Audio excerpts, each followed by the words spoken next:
السلام علیکم دوستوں، قربانی کن لوگوں پر فرض ہے؟ اس کی 4 شرطیں ہیں۔ صاحب نصاب ہو، مقیم ہو، عقل مند ہو، بالغ ہو، یہ 4 شرطیں پائی جائیں گی مسلمان تو قربانی اس پر واجب ہے۔ صاحب نصاب 7.5 تولہ سونا کا پیسہ ہو یا سونا ہو یا سونا چاندی سب ملا کے پیسہ ملا کے ہو، 7.5 تولہ سونا کا پیسہ بن جائے گا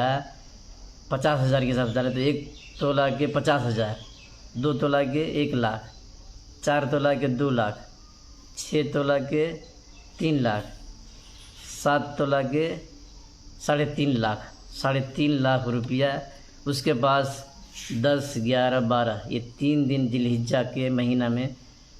3.5 لاکھ روپیہ اس کے پاس ہے، یا 3.5 لاکھ کا سونا ہے، یا 3.5 لاکھ کے چاندی ہے،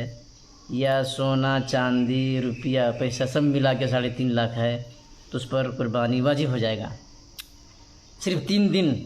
یہ نہیں کہ سال بھر اس کے پاس ہو 3.5 لاکھ روپیہ، ایسا نہیں، صرف قربانی کے 3 دن جو ہیں وہ 3 دنوں میں اس کے پاس پیسہ آئے یا سونا چاندی پیسہ سب ملا کے 3.5 لاکھ ہو تو اس پر قربانی واجب ہو جائے گا۔ اس لیے قربانی ہر آدمی پر واجب نہیں ہے، صاحب نصاب پر ہے، تو قربانی اگر نہیں کرتا ہے تو بہت بڑا مجرم ہے، اور قربانی واجب ہے۔